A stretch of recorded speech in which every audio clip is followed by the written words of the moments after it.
You know, it seemed like the crossplay debate or just the crossplay conversation with Sony and Fortnite, really that was more about cross progression and just locking down your account outright. Like you couldn't take your account to anything other than a PC. I guess at that point, maybe mobile. I haven't really checked that, but I do know you could take it to PC, but you definitely couldn't take it to the Switch or the Xbox, despite on the other side, you could take your Switch Fortnite account to any system you want. You just sign in and that was it.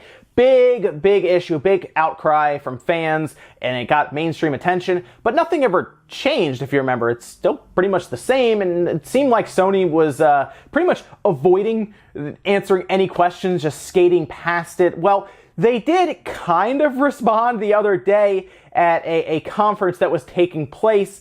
The CEO, Mr. Yoshida, actually said this. On cross-platform, our way of thinking is always that PlayStation is the best place to play. Fortnite, I believe, partnered with PlayStation 4, is the best experience for users. That's our belief. This was during an interview with The Independent, and it's very interesting to see even their Sony CEO kind of talk this way about the PlayStation. They're going to back their system, obviously it's their system, but essentially what they're saying here is we don't need to do cross progression because we already offer you the best experience with the PlayStation 4.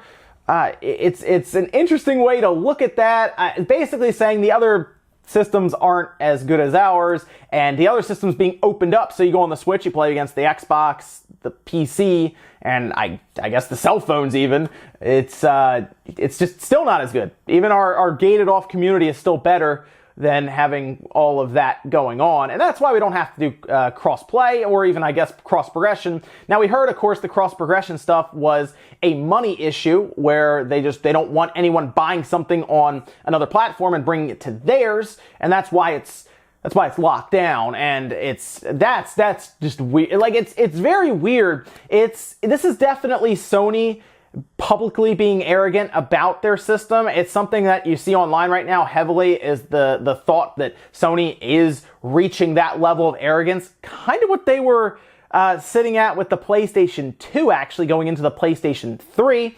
If you remember back at E3 2006, they actually showed charts and graphs and all kinds of stuff on their big PowerPoint presentation showing how great the PS2 was doing. It was at like over 100 million units sold, and they were still projecting like 10 million to ship that fiscal year. It was crazy. The PS2 was a runaway success. The original PlayStation was also very good, and they built off of that with their second system with the PS2, but then they ran into their PlayStation 3 where I think their arrogance was at an all-time high. Basically, they thought they could put anything in front of you and it will sell.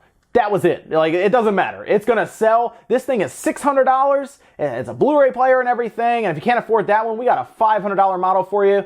On the other side, the Xbox had been out for a year and was offering $400 models, so it was already cheaper. And we saw what happened there. By the time the PS3 could run down the 360, no one cared. It was over, basically. It was just over. I mean, seriously, we had to get down to where the PlayStation 3 was like $200 or $250, even $130 if you got one without a hard drive, for them to actually catch the Xbox. It had been over by then. Premium models weren't even being sold anymore. It was just cheap versus cheap, and people wanted Blu-ray players to get a PS3. And now here we are sitting at a time period where we are going to be going into the next generation in the next few years. I believe we're going to see something about next-gen systems at next year's E3.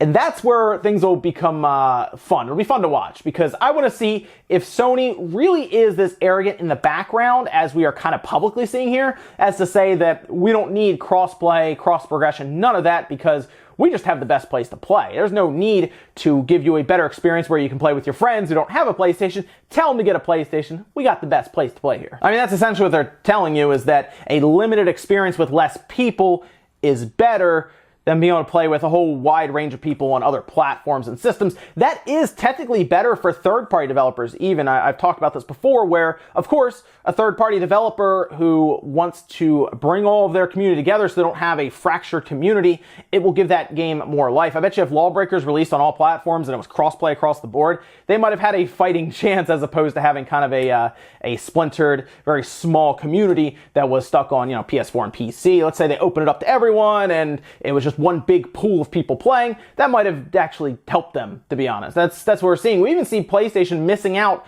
on some games just because of crossplay. Like, they don't get the latest version of Minecraft, the new Better Together update, because they don't want to do crossplay. So, and Microsoft wants everyone to be together. They put it on the Switch, PC, phones, Xbox, everything, and Sony just doesn't want to be a part of it, so they're just going to stick with the old version of Minecraft, the legacy version. Now, I do want to also point to the second quote that he did say, and it's kind of important because it feels like they're not quite shutting the door completely, because they do have some crossplay games. They have crossplay on PC, right? We've seen it with mobile in some cases too, and he actually said this as well. But actually, we already opened some games as cross-platform with PC and some others, so we decided based on what is the best user experience, that is our way of thinking for cross-platform. So I don't think they're completely opposed to the idea, but they do think that if they help or even open the doors to the Switch and the Xbox, that it could hurt them. Like, obviously we hear about people buying stuff on another platform and then bringing it over. They don't want any part of that. I almost feel like Sony realizes that they have to, absolutely, no questions asked, have to protect their PlayStation division. There's no way outside of that. If their PlayStation division pulls another PS3, I do think Sony could be in some trouble, because they heavily lean on their PlayStation division as where they make a lot of their money.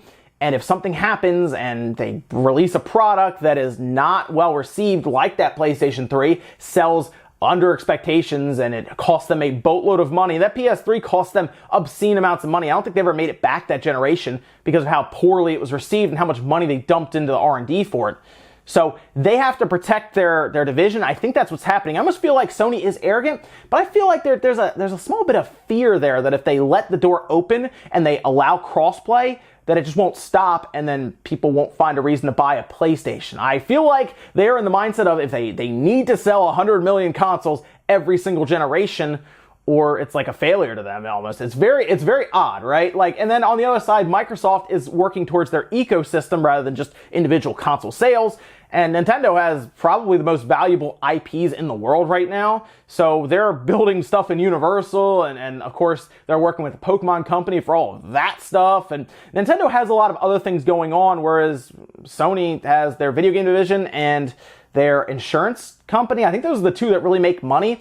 Like, we were shocked to hear that their Sony Pictures or the movie division actually made money. That's how surprising it was, because none of their other divisions really make a lot of money except for PlayStation and their insurance stuff. So if they lose PlayStation, which is like their big pillar, Sony could go back to what was going on in like 2011, 2012, where people were worried about them bankrupting or even being purchased outright. So really what you want to keep an eye on is Sony's, I guess, their perceived arrogance going into the next generation, as we're already seeing them lose Japan completely. The Switch is going to overtake it. They're going to lose their home country essentially in Japan. They are pushing Microsoft around in their home country in the US though, so it's not like they're completely out of it when Japan is lost to them, as the Switch should probably pass it later on this year, and it'll continue probably to climb. We're already seeing them outsell them in Japanese-based games in Japan with like One's Justice, so Sony's going to have to pay attention to that, and they're definitely going to have to make sure they really hit it well with the next generation. But if they show up and there's no backwards compatibility because of like their